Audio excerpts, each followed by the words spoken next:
the next speaker, who is Professor Dr. Raj Vedam. He's a visiting faculty at the Hindu University of America.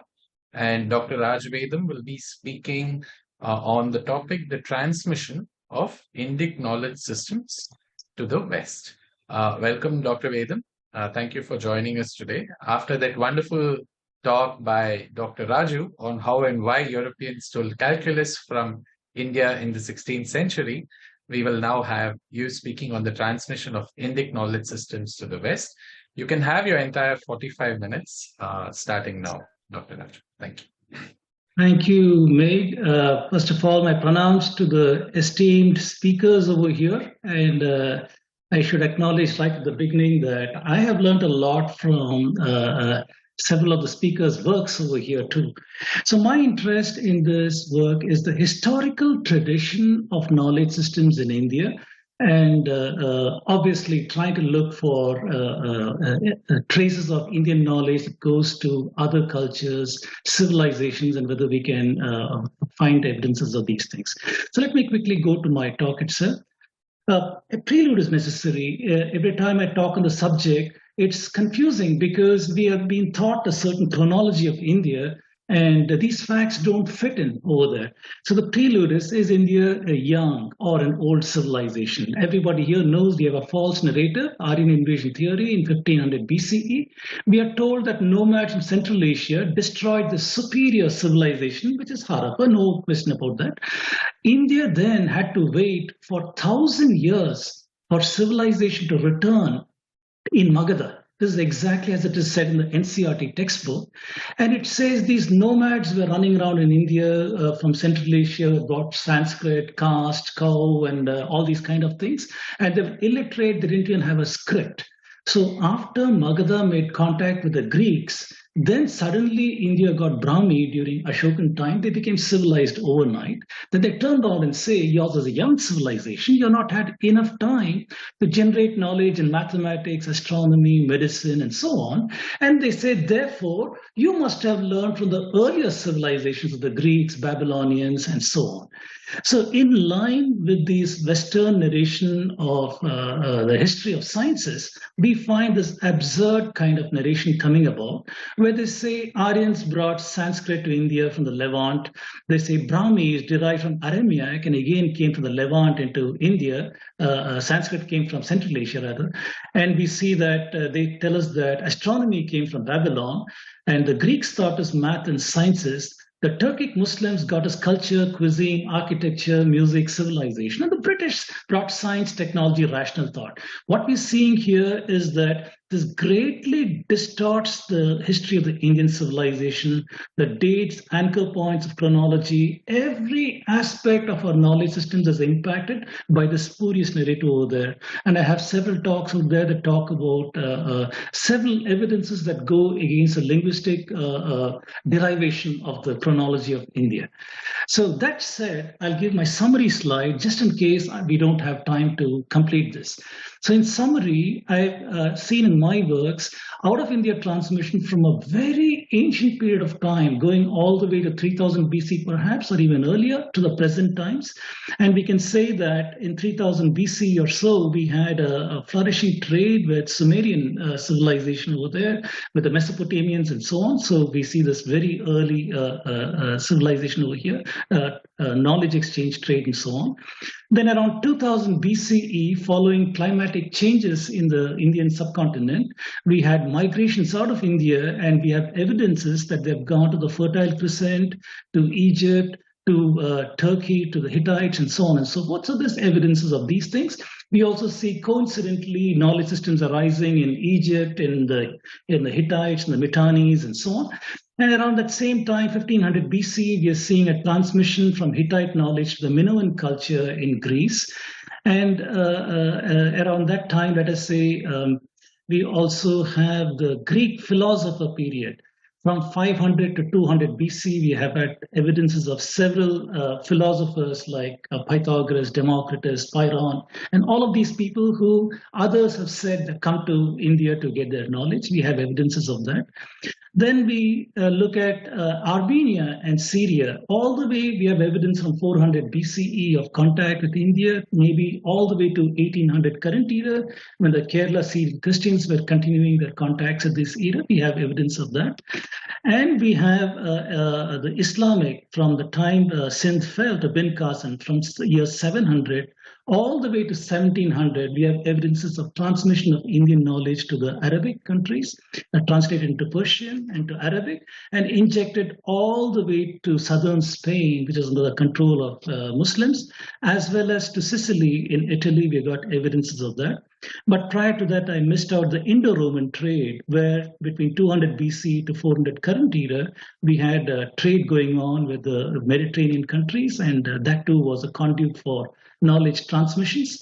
And like I said, between 700 and 1400 current era, we had Islamic transmissions to Spain and Italy, and I'm sure that Dr. Raju has spoken at length about these transmissions.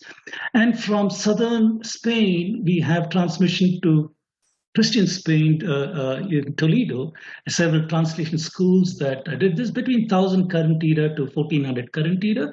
And from there on, diffusion to Europe from 1000 to 1600 current era, we have evidences of these things. Then in more to our own times, from 1700s to present times, colonial transmissions to Britain, to France, to Germany, all of these places we have that. So in summary, before I start my talk itself, we have evidences of all of these knowledge transmissions.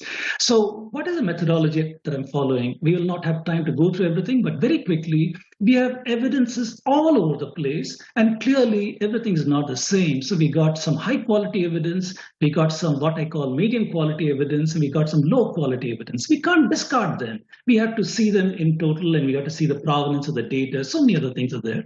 And there are three tiered investigation of Indian knowledge system transmission.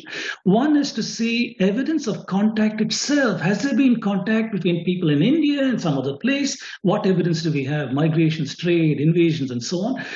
Do we have evidence of transmitters? Who are the people who took Indian knowledge system? What are the works that exist or we know about that did this transmission? Then the third level is there evidence of use of that Indian knowledge system in that foreign civilization? So there's a three-tiered approach. Not always do we find evidence for these things because some of these things are so far in the remote past. So like I said, there's a lot of evidence of transmissions itself. And how do we even look at the data? There are at least two ways to slice the data. One is we can look at the transmissions to various parts in chronological order, but that again is not very clean because it goes all over the place. And one more way we can do it is we can see transmissions in various chronologies, but in geographical order. So I have not had a clear cut at this presentation over here. My apologies for that because I was out of town for several days over here. Anyway, we will go through some of the evidences that show these connections. Like I said, the first level is connection. Second level is transmitter. Third level is use of that knowledge in that civilization. So I'm going to show you some of these things over here. So do we have evidence of contact with Sumeria? That's the very first question to ask. And amazingly enough, yes, we have internal evidence that itself talks about this and pretty high quality data at that, which I refer to as HQ over here. Several verses in the Rig Veda, I've just taken about 3 or 4 of them over here. For example, in this translation, it says that he who knows the path of birds flying through the air, he abiding in the ocean, also knows the course of ships. So clearly, we are seeing a reference to ships in the Rig Veda and talking about navigation by looking at the bird's path and all of those kinds of things. Then another verse over here, it's talking about as merchants covetous of gain crowd the ocean in vessels on a voyage. So there's a metaphor used over here, and the metaphor is one of traders that are covetous of gain going on a vessel. So clearly, at the time this particular verse is composed, we have evidence of trade, a seaborne trade over here. And just one more over here, it talks about Ashwins in the ocean. It's talking about protecting, and you brought Bridju sailing in 100-oared ship to his father's house, where there was a shipwrecked person who was brought, rescued, and so on. So clearly, internal evidence shows that that there is trade. Whenever Rig Veda was composed, we're not even going to put a date on that. Then we have evidence in Harappa itself. We know that from Lothal and other places, they would hug the coast and go to places in the Horn of Africa. You got in Dilmun and going on to the Kassites, Elamites, Babylonians, either in the sea route to the Persian Gulf, or you have even land routes through Mohenjo-daro, Côte d'Ivoire, and going all the way to Shortugai and other places. We know that there's been contact, and evidence of contact is there all over Sumeria in terms of the seals, in terms of other artifacts. And if we look for evidence of impact, contact is one thing. What about the evidence of impact? We can look at epistemology itself. In India, we clearly have epistemology in the darshanas. And among the darshanas, we got Vaisheshika, and we know about perception and inference, with external perception from the sense objects, internal through the mind, and inference reaching new conclusion and truth from observations, previous truths, and applying reasons. So very clear scientific processes over there. And we can also talk about antiquity of darshanas. In earlier talks, I talked about that and said how we accept the traditional dating for Buddha in 1800 BCE. Vaisheshika comes before that, but after Mimamsa, after Samkhya, and the Rig Veda composition. So we can say it's a pretty ancient philosophical system that we've had in India. If you look at Mesopotamian epistemology, we see that they have several models, one of them in Babylon especially, and more so in Neo-Babylon rather than Old Babylon. Imagination, that's a process of clarifying the randomness found in nature. In other words, like a hypothesis. I see a phenomena, I want to know what that is, I use my imagination and say, this is the model that is there. And some deductive logic using logical causal relationships and observation. We are seeing perception, inference at work over here. So this is a medium quality data, but nevertheless, we can see a commonality in philosophical approach to epistemology. And if you look at the texts in Babylon, texts in or Sumeria and other places, and Indian texts, one of the big things is the Great Flood, right? So we have got the Great Flood, and Gopal Stave, he shows 9 commonalities in Shatapatha Brahmana, Mahabharata, and this Utanapistim, which is the Babylonian Gilgamesh text, famous accounts over there. Then going on to creation account, there are several similarities that Gopal shows in these 2 texts. And the deities itself, 7 Babylonian deities identified with the Pleiades, and we are seeing that in India, we have the Kritikas, who are the wives of the Saptarishis, the 7 rishis. So there are some commonalities that we see even in these texts. And some people have also called out the linguistic aspects of the Sumerian language and what they refer to as, inverted quotes, a Proto-Dravidian kind of a language, and trying to see some lexical terms and cognates. And they are trying to say that, yes, it appears that Elamites, there appears to be several cognates over here. And we have several researchers in Tamil Nadu also who try to find correspondences between Old Tamil and Sumerian. It is interesting to see these cognates and so on, but we can't go any beyond that at this point. I call it medium quality data at this point. And we have a high quality data that came out in 2022 on Archaeo-Botany. This is a paper that came in Nature that is talking about the prevalence of several crops in the Mesopotamian region. And in particular, we look at millets. And we see that, for example, those yellow dots over here is 3rd millennium BC, the blue is 2nd millennium, and so on. So it has come over here through the maritime route, and the only place it can come from is from India, where we see evidences of, in India, Archaeo-Botany is showing very, very ancient finds in the Harappa culture. And so we are seeing that it's probably migrated from here to there. So we have evidence of contact as well as transmission of a farming knowledge, perhaps over here. Then going on to migrations through natural disasters, we know from climatology that we have experienced several mega events in the past, but in particular, we are concerned with this 4,200 years ago when there was a 200-year drought that apparently doomed the Indus Valley. And we got several studies that talk about that as a high quality data over here from 2017, a Nature paper that tried to make measurements of oxygen isotopes. So by looking at the ratio of the normal natural oxygen in the isotope O18, they're able to say periods of wetness and periods of dryness, make some calibrated calls on these things. And so this paper comes out of this graph that shows over here with time, this is going to the present and this is going to the past over here. And so the dry periods are shown in this orange bar over here, and the wet periods are shown in this downward blue arrow.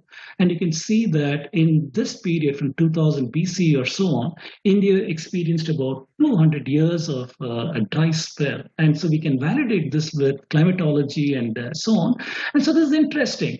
If the India experienced monsoon failure, we can imagine that southern India, which normally relies on monsoons, would have been a dust bowl. Northern India is fed by glacial melt rivers, and they probably would have thinned out and caused stress to the people there who must have migrated out. And we have a high quality data. Once again, this came in Science in 2019 that is talking about cattle genomics. And this says that the Indian familiar humped bull Bos indicus suddenly went up in this Mediterranean region, basically in northern Iraq, southern Turkey, or Anatolia, in other words. In that area, they see that all of a sudden you have an introgression of Zebu, Bos indicus, from the Indus Valley, stimulated by the onset of the current geological age, 4,200 years ago, by widespread multi-century drought. So clearly we have evidence of Indians moving out and landing up in this fertile crescent along with their cattle in addition, which are adapted to arid conditions. Then we have evidence about the Mitannis and the Hittites. There are several people who have talked about this. And we know that the Mitannis, for example, the elite at least over there, who seem to have a Sanskritic kind of a culture over there, looking at the names of the rulers like Tushrata and so on. So, for example, this Mitanni ruler, Tushrata, he wrote a letter to the Egyptian pharaoh Amenhotep in 1350, preserved in a museum over here. And so over there, that invoked the Aryan deity, what they call inverted quotes again. So the Vedic deities of Agni, Ashwins, Indra, and so on. So we are seeing these things in the very famous horse training manual in Hittites, which is also talking about the very, very familiar numerals that we have over here. So there is clear evidence that in this region, this is a Persian Gulf, we got Babylon over here, the Kassites, the Elamites lived somewhere in this region, going on to where Mitannis are, where today's northern Iraq is, and to the Hatti people of the Hittites in Turkey, southern Turkey. We have evidence that Indians have probably moved into all of these regions, and they must have taken their knowledge systems also with them, and I'll show one or two slides on that. And we have evidence, for example, if you look at this Egyptian medicine, it is intriguing that in Old Kingdom, we don't have any evidence of ancient knowledge systems or so on in Egypt, but most of the knowledge comes from this Smith papyrus, Ebers papyrus, Moscow papyrus, Kahun papyrus. All of these things are dated to 1800 BC, 1500, 1600 BC, and so on. Intriguingly, after the mega drought in Indian region, people have moved out. And if one were to compare some of the contents of Atharva Veda, for example, and some of these texts over here, we see a similar kind of pedagogy or even scholarship over here. The contents are magic, just like Atharva Veda's got spells or mantras in addition to procedures. You're seeing a similar kind of thing, which is referred to as magic over here, as well as trauma surgery, gynecology, and all of these kinds of things. And this essay by J.F. Royle, which is in 1837, he's referencing that in pages 116 to 115, that there are several plants and materials from India that were used in Egypt for making their medicines. So clearly hinting at knowledge transfer from India for medical purposes in Egypt. So clear ideas there. This is a pretty low quality evidence, but I just found it interesting and put it over there. So this is from a social media post which shows an acrobat. They call it an acrobat doing this kind of posture, but it's very similar to yoga asana posture that we have. So interesting to see this. Then we have another, what I referenced as a low quality data over here from Babylon. There is this Berosus. He published this work, Babylonica, which is around this 290 BCE and so on. And in this book, there is this intriguing number, 432,000 years, which is the duration of Kali Yuga that we have in the Indian context. So very interesting to see these things are similar between what Indians have used and this reference to this in Babylon in addition. So an intriguing reference over here. Then this paper, which not too thrilled with it, I call it a medium quality paper, but they had access to genetic data from some skeletons in Syria and so on. And upon investigating the genomics of that, either the maternal mitochondrial DNA or the Y chromosomal DNA, they tried and they found that the matches are there perhaps in Bengal or in Tamil Nadu. The closest matches perhaps could be over there. And they were talking about this Indo-Roman trade, during which there must have been trader families settled in Mesopotamia. And that is why we have this particular linkage. This is an interesting medium quality data over here, where in the island of Crete, there's a palace called Gnosis Palace, if I'm not mistaken. And on restoring the palace and the Frescoes on the walls, they found these blue monkeys, the Langurs over there. Very, very interesting to see that, given that these are not endemic to the Greek island or any of those regions. These are Indian animals.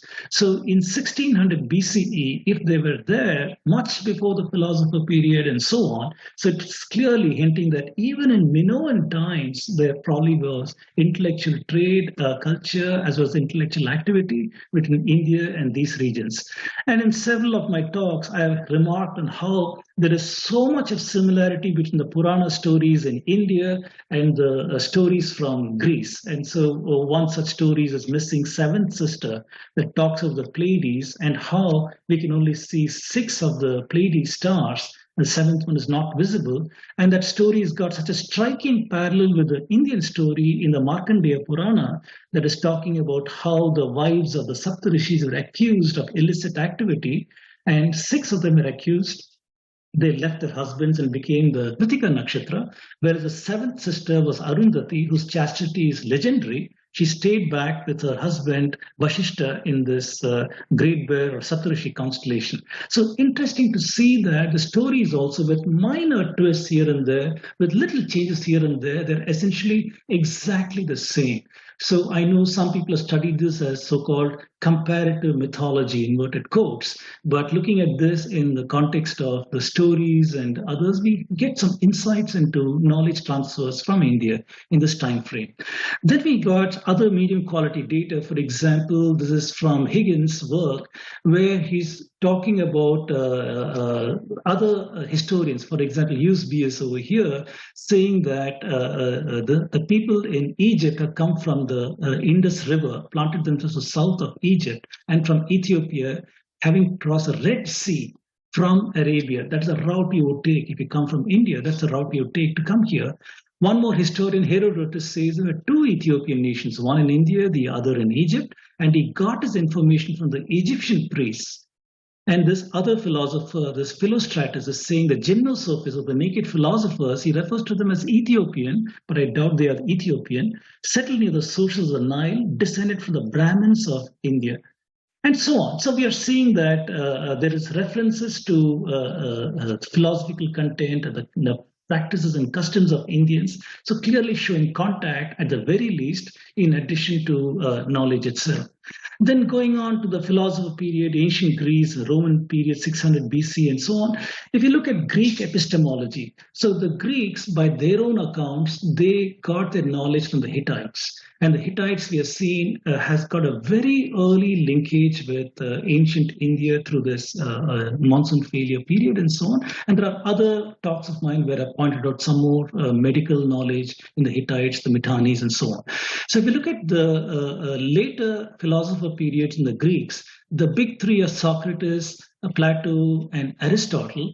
Now, Socrates did not write much, but his student, Plato, he recounted Socrates' work and he was writing about it. And Plato says there are 3 sources of knowledge. Knowledge obtained from the senses, that is knowledge of objects, color, taste, touch, etc. But he does not consider that as real knowledge. And he says that the highest degree of knowledge is knowledge through the mind or wisdom.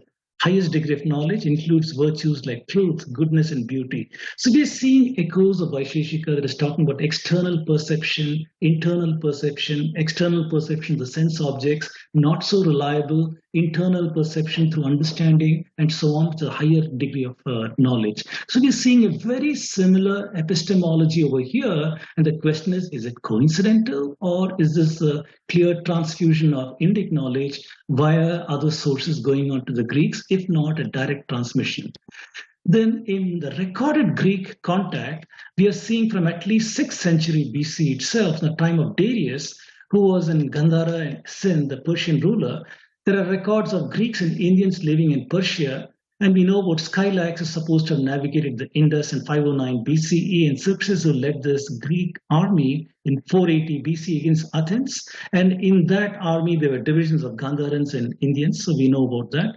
And also we know Pyrrhon was a philosopher who traveled with Alexander and the founder of skeptic school of thought, and Patroclus, whose map of India was used by Eratosthenes and so on. So there are very, very clear transmission mechanisms, and people who in Greek accounts have taken Indian knowledge systems. And we look at Indians in Xerxes' army, 480 BCE. This picture was released by this archaeologist, Angela O'Brien, and it shows in a museum all the arrowheads and used in this war in Athens. And this stele over here shows some of the Indians in addition over here, the Shaka over here, the Hindus, the Gandhara people, who are also part of this army over here. So very interesting to see that they might have used perhaps these arrowheads itself in those fights. And all of us know the Library of Alexandria, which is set up in this port in Alexandria, the Mediterranean port. So we also know that Eratosthenes, his day job was the chief librarian at the Library of Alexandria, set up by Ptolemy, 3rd century BC, reputed to have 40,000 works, and it was an important component of transmission of knowledge to the West.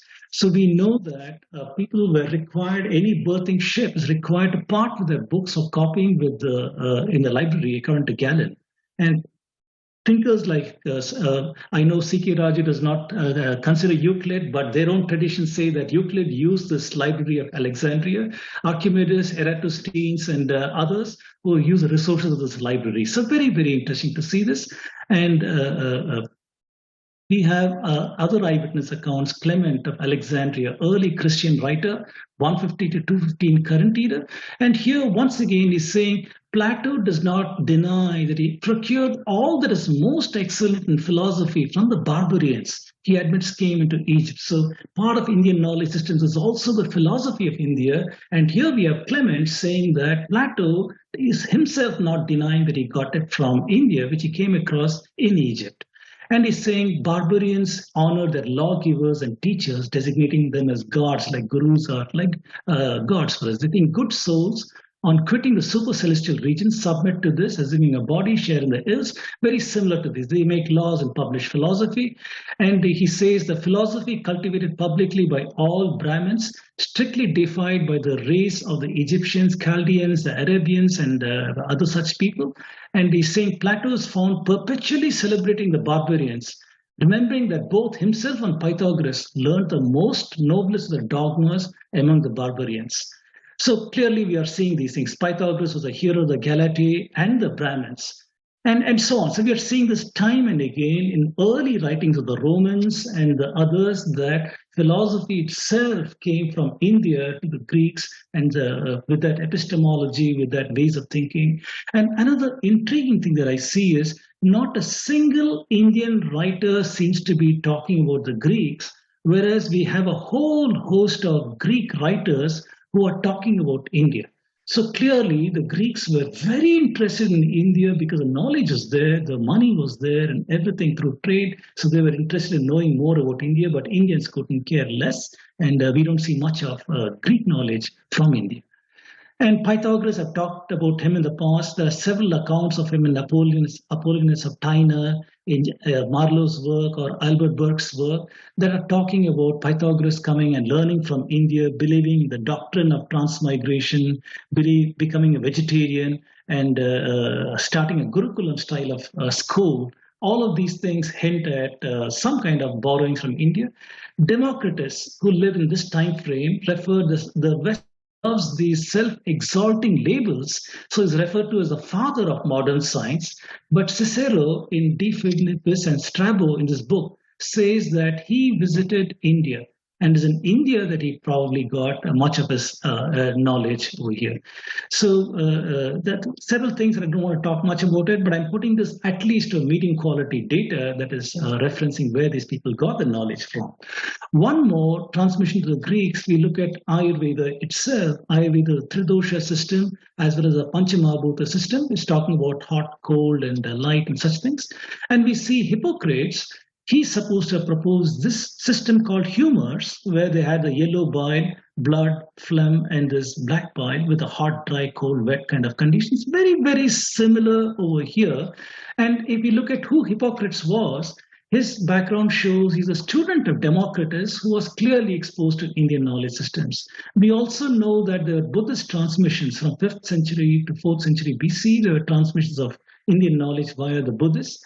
And we also know later on with Indo-Greek contact from Alexander onwards, who ordered translation of works for his teacher Aristotle, Library of Alexandria, setting up for east to west transmission. So we have a lot of information about transmission to the Greeks in this period.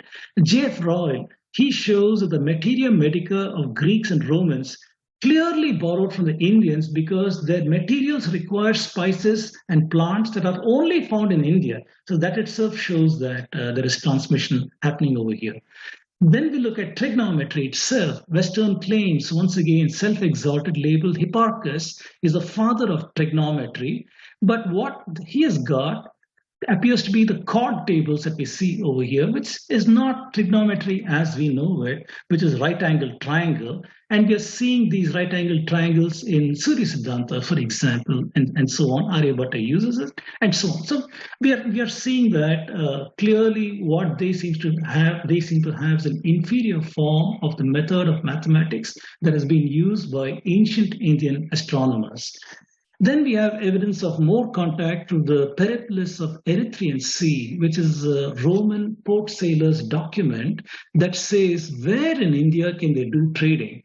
So typically they would come from Mediterranean ports and berth at Alexandria, and they'd cross this land bridge and come to the Red Sea, where Indian ships would be waiting for them. And when the monsoon winds are favorable, they would navigate them and take them to these ports for trading. And when the conditions are correct again, the winds are right, they make the return journey back.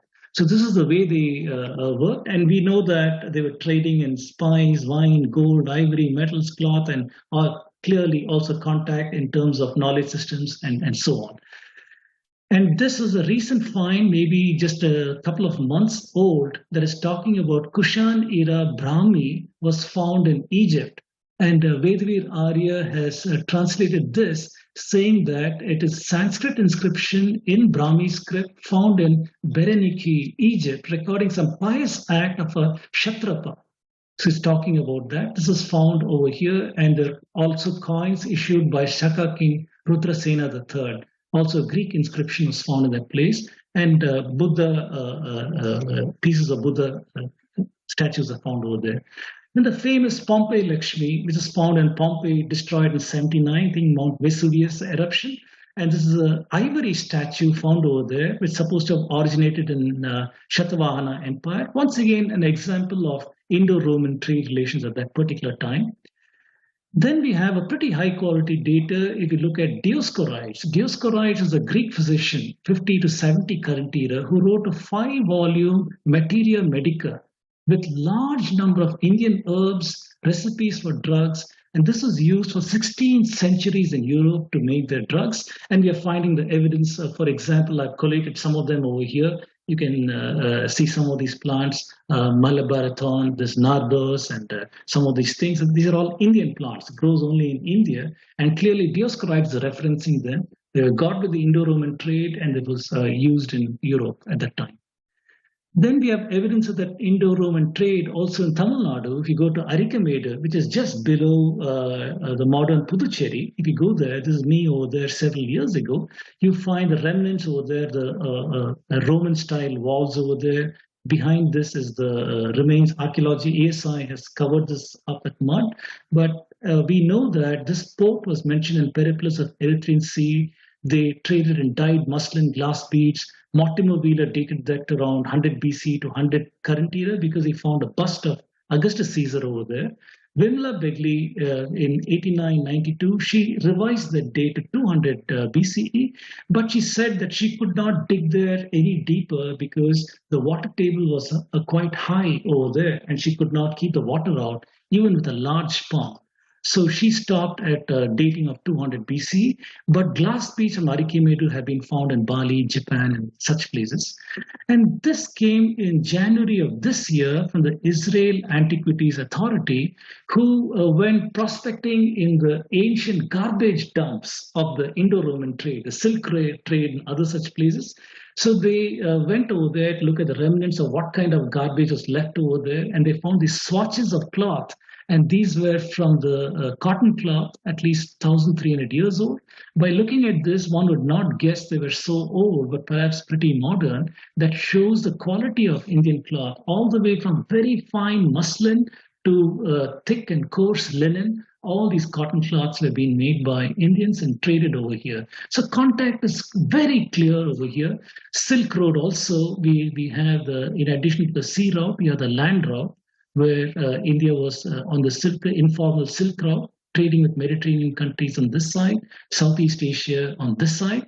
And we know that the Boer manuscript was found in the Xinjiang province in the late 1800s. It is a document that is written in Gupta Prakrit, I guess, and it contains the several of the ancient Indian medical knowledge. Charaka Samhita mentions Bera Samhita and others. So the fact that a medical text was found in the Silk Route says that Indian knowledge is also transmitted along this route. In medieval period, Dioscorides already talked about him, Byzantine emperor. He persecuted the Nestorians who fled to Kerala in 489 current era, and they were a source of transmission to Syria. And we know that Nestorians and Greeks, they fled Christianization because they were being persecuted over there, and they went to Jundishapur in Persia, which was the center of Indian medicine and learning. In fact, Anushirwan, who was a Persian king before Islam, he sent his vizier to India to get medical texts, and again, evidence of that. Jundishapur, this is the place where Indian knowledge was prevalent. We know about that. Trade routes, it's a pretty low quality data over here, but we have evidence that Jews were in India for a pretty long time, the Kerala coast, right from the time of this king called Solomon. And the second temple was destroyed by the Romans in 70 current era. There were Jews who settled in Kerala at that time. Then during the Spanish Inquisition, we know in 1568, the white Jewish community called Pardesis, they also left and lived over here. When Israel was formed, they all migrated out. We know about that. And they had contacts, and that was a conduit for knowledge transmissions again. And the Kerala Syrian Christian Church through the Nestorians. The Nestorians had a philosophical difference with the Byzantine Christians at that time in terms of the divinity of Christ, for which they were called heretical, and they were persecuted, and they fled to Persia, spread to Kerala, because they were also wherever the trading route, but they maintained their connection with Edessa. So we look at Edessa, we have Antioch, Nisibis, Edessa. These are the Syrian centers of learning, part of the Seleucid Empire, later on the Parthian Empire. We know Syrian and Armenian merchants had long trade relations with Kerala, Tamil Nadu, and so on. And these schools studied theology, philosophy, medicine from India, mathematics. And these works are translated later in Baghdad in the House of Wisdom into Arabic and formed part of this transmission conduit over here.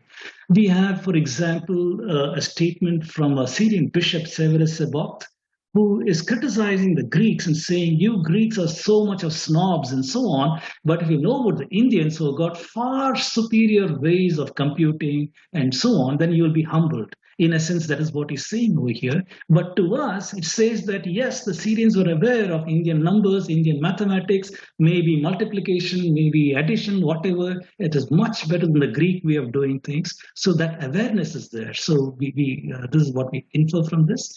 And people ask, is there any evidence of Armenia having contact with India? Yes, we have got evidence of an Indian community in Armenia, 5th century BCE.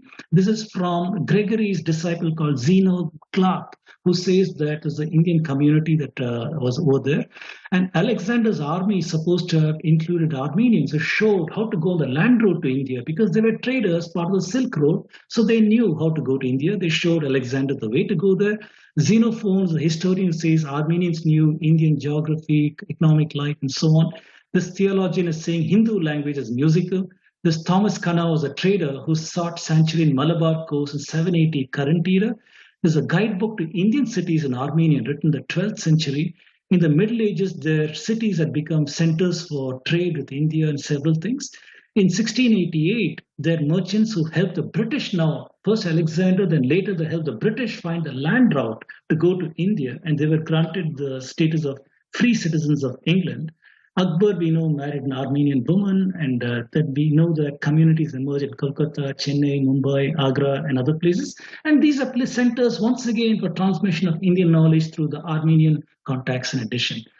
So from there, we quickly go the remaining time to medieval, Islamic, colonial, and so on. We know that after bin Qasim's time, the Indian knowledge was taken out. People like Al-Fazari, Ibn Sina, Abd Ali bin Ali, and others, they translated a whole lot of Indian works into Persian, into Arabic. Some of the greatest minds of the Persian world, of the Arabic world, used Indian works. Baghdad House of Wisdom was set up in Harun al-Rashid. Translation school for Sanskrit, Greek, Syrian works, and many, many works were done. It was destroyed later during the Mongol invasion, but a famous mathematician, Al-Tusi, he rescued 400,000 manuscripts, which was an important source of transmission to the West again later. He went to Azerbaijan with those texts and part of the transmission. We know from 1000 current era to 1700, several works were translated by the Muslims and taken from India. And we have records by Al-Baruni talking about Indian mathematics. Several other people were talking about Indian numbers, which they refer to as Al-Gobar, because Indians wrote on dust. And various time frames, you can see people are talking about Indian numbers. They're referencing numbers from 1 to 9 only. They did not seem to know about the 0, but we are seeing that. And in medieval Europe, even in medieval Europe, for example, Leonardo of Pisa, there's a Diveli Day, as well as a rabbi, they're all talking about Indian numbers. So clearly we have evidence of Indian knowledge systems available in medieval Europe in the 10th century and so on. Gerbert of Aurillac, we know 1000 current era, who is aware of Indian works, numbers, mathematics, multiplication. He had the abacus and so on. Leonardo Fibonacci, whose father had a trading post in Algeria, he traveled with him, and from the Muslim merchants, he learned the Indian way of doing mathematics and numbers, and he wrote this book, this Liber Abaci, where he talked about Hindu, what he called Hindu-Arabic numerals in Europe. And the transmission to Europe, we know, happened via the Muslims. Having taken Indian knowledge during the invasion of India, we know that it was injected into southern Spain. In northern Spain, in Toledo, there's a translation school where they only translated, this shows over here, in 12th to 13th centuries, they translated works from Arabic into Latin. And we know Gerard of Cremona, who translated 87 Arabic texts to Latin at Toledo, mathematics, astronomy, medicine, and so on. In Italy, also in Sicily, for example, there were translation schools, 11th to 13th century. I'm running out of time, so I will not read all of these things, but we had several people who were translating Indian works into from Arabic into Latin. And this is an interesting piece of data that from British Library a couple of years ago. They said it's a 12th century book that shows medical processes. To me, it was very interesting because it's exactly what Sushruta is talking about. He talks about cataract surgery. He talks about hemorrhoids. He talks about nasal growth and how to remove these things through surgery. And Britain has just learned that because there were translations in Toledo, and from Toledo, diffusion has happened, and they have just learned this, and they have illustrated these works. And we have evidence of Indian numerals through various Muslim translations that's come to Europe by multiple mechanisms over here. This Codex Vigilanus by 3 monks, Gerbert, who became Sylvester, Fibonacci, we talked about him. But Adam Ries, who was a German, in 1522, he wrote a book for computers who are like our accountants of today. where he talked about how to use Indian positional arithmetic and decimal usage. He wrote this work at a time when printing press was available, and his book became an overnight sensation all over Europe. Almost overnight, Europeans stopped using Latin numerals and Roman numerals and started using Indian methods. And it's just 100 years after this Newton came. So one can imagine some of these things. Here's a book from 1556, Robert Record, a British book that shows a master scholar style of teaching, where the master is teaching him how to cube a number 5541, multiplied by that, shift and add multiplication to get this huge number. This is the first for Britain. And like I said, 100 years later is Newton. So in 100 years, it ramped up from not able to do any kind of mathematics to apparently calculus kind of level. So there are flags going up. That's the bottom line. And we have evidence from 1200 to 1300, Marco Polo, several travelers, 1400 travelers like De Conti and Alfonsi Nikitin and others who have traveled to India taking knowledge. I don't have the time to show how the thoughts of Aryabhatta would have influenced Copernicus, all the way from Alphonsine tables through the Gerard of Cremona's works, through the teachers of Copernicus up to Copernicus, how the DNA of Indian thought has percolated in Europe. Very interesting to see this example. And clearly, we are seeing that after the Spanish Inquisition, this condemnation of Paris, Roman Inquisition, many of the so-called Renaissance scholars were scared to say where they got this knowledge from, which was from Muslim Spain, because they were seen as agents of Satan if they did that, with savage retribution. So they hid their sources and passed off Indian works as their own original knowledge. Because they don't give citation, they're all plagiarizing over here at this point.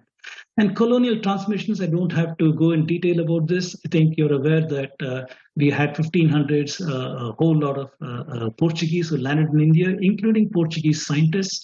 And we've had the Dutch who landed in Tranquebar. Bartholomew Ziegenbalg collected so many books. There's a bibliography of just the books where he collected an entire book of that. The French in Tamil Nadu who had the largest collection of Shaiva Siddhanta, for example. And we had the British who collected enormous numbers of works. Some examples of colonial period transmission, Garcia de Orta in Goa, who wrote a work on Ayurveda, translated to Latin by Clusius.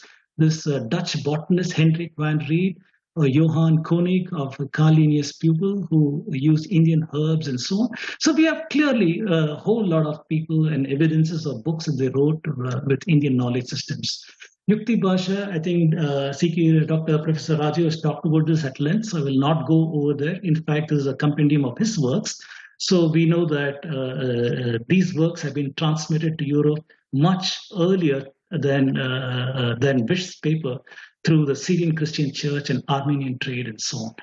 So in conclusion, my quick roundup that India has always been a source of knowledge, but it is a footnote in Western accounts on contributions to knowledge systems and sciences and so on. The absurdity can be seen by the fact that Indians have had contact with the largest time stable civilization, a place where the epistemology and everything prefers knowledge generation, which is absent in other parts of the world because they had theological philosophies for a long time, whether it is Islam, Christianity, or Judaism, which does not allow truth-seeking for the fear of blasphemy, whereas Indians were seekers for a long time. So we're seeing prior to 3000 BC, I didn't talk about this, but from 3000 to 2000 BC, Harappan trade, then 2000 BC, monsoon failure induced migration to fertile Crescent, the philosopher period, post-Alexander, the Roman trade, Periplus of Erythraean Sea, Silk Road. This is, of course, to Southeast Asia. I didn't talk about that. Medieval trade with Syria, Armenia, Persia, Arabs to Abbasid Empire, and trade thereon to Europe. The Muslim period, translation of works to Arabic, Persian. Colonial era, a major translation of works to English, German, and French, all the way to present times when Vedanta provides models for much of the quantum phenomena, where one cannot very easily imagine the nature of reality and those kinds of things. It continues to inspire in giving us models. Vedanta continues to do that. So the transmission of knowledge continues from India to the present day. Okay, with that, I will stop and Meg, do we take Q&A now, or do we have no time for that? Thank you, first of all, Dr. Vedam, for your presentation. for the details you've specified in it, and also classifying your evidence into three categories. There are a few questions which are specific perhaps to your presentation, which you might want to respond to in the Q&A box. You could just type out the answers that you find are specific to your question, to your presentation.